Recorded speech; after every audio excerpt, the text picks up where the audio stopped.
In the quiet mountains of old Japan, there lived a samurai who was admired for something he had never actually earned.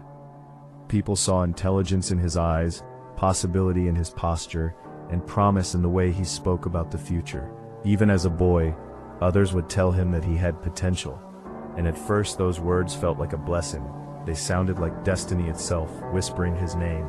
They made him believe that greatness was already hidden inside him, simply waiting for the right moment to emerge. And so he became fascinated by the man he could one day become.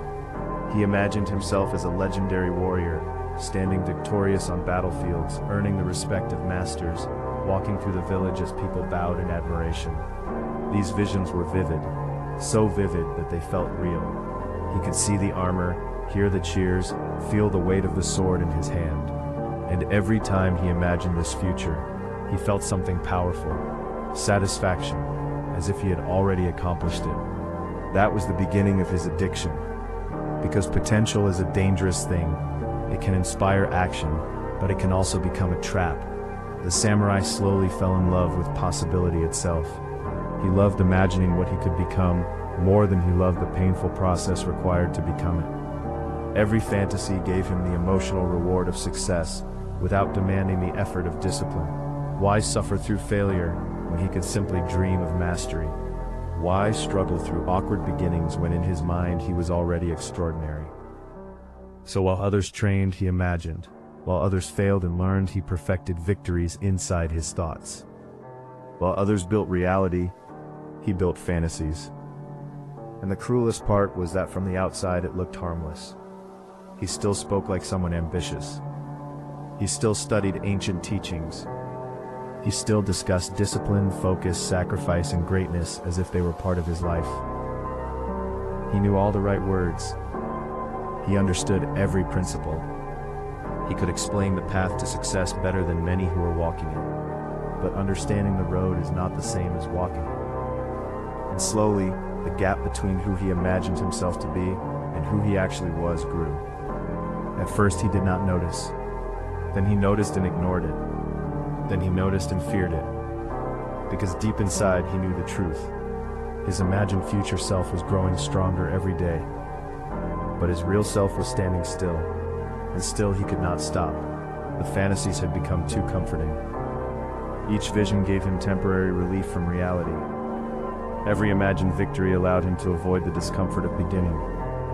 He became addicted not to greatness itself, but to the feeling of almost greatness. The feeling of being someone with promise. Because promise is intoxicating. Promise asks nothing of you. Reality demands everything. Years passed. The samurai remained trapped in this quiet cycle. Dream, feel inspired, and life moved on without him. Boys younger than him became disciplined men. Students who once struggled awkwardly in the courtyard developed strength through repetition. Warriors he had once secretly believed himself superior to surpassed him completely. Not because they had more talent, but because they had chosen reality over fantasy, and every time he saw their progress, the pain grew sharper. Not because they had succeeded, but because they were becoming what he had only imagined. Still, he continued escaping into possibility. Until one evening everything changed. He watched a younger student perform before them. The movements were not perfect. The form was not extraordinary, but it was real. The boy had earned every motion through effort.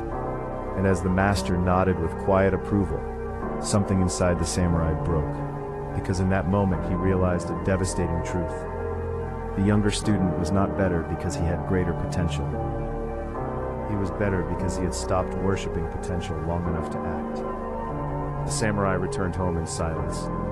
He stared at the drawings covering his walls, images of the warrior he had always imagined becoming. For years they had inspired him.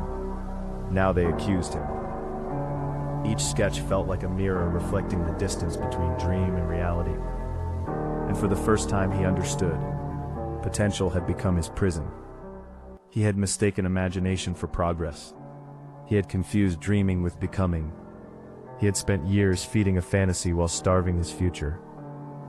That night, rain fell heavily across the village. The courtyard was empty. No audience, No glowing visions of future greatness. Only cold stone and darkness. He picked up his neglected wooden sword. It felt awkward in his hands. Heavy. Real. And standing there beneath the storm, he made the first honest decision of his life. He struck. The movement was ugly. Nothing like the graceful forms he had imagined. He struck again. Still awkward. Again. Again. Rain soaked his clothes. His arms burned. His body trembled. And with every strike, another illusion shattered. The legendary warrior in his mind began to disappear. The imagined applause faded. The golden visions dissolved into rain. All that remained was effort. Raw, imperfect, painfully real effort. And for the first time, that was enough. Because reality, however clumsy, is infinitely more powerful than fantasy. By dawn, he collapsed to his knees, exhausted, shaking, but peaceful. For years he had chased the emotional reward of imagined greatness. Now he had discovered something deeper, the quiet satisfaction of earned progress.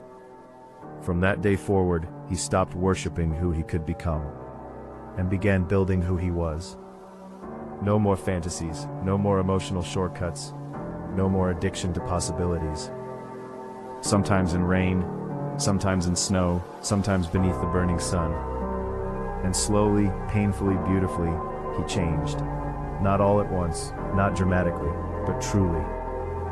Years later, when younger students asked him how to unlock their potential, he would tell them this: potential is only valuable if it makes you move.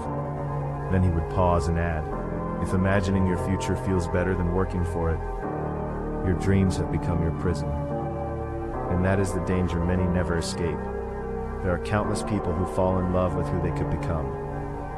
They imagine the stronger version of themselves, the disciplined version, the successful version, the admired version, and they become so emotionally attached to that image that they never do the hard, humiliating work required to make it real. They mistake inspiration for transformation, potential for progress. But potential, no matter how great, means nothing unused. It is only possibility. And possibility without action is simply, the samurai learned this too late, but not too late to change. And standing at the mountain peak years later, watching the sun rise over the valley, he finally understood the truth that had once escaped him. The person you imagine becoming will never save you. Only the person you build through action can. Another form of regret. Only action. Day after day, he returned to the courtyard. The master, do nothing, repeat, began to grow.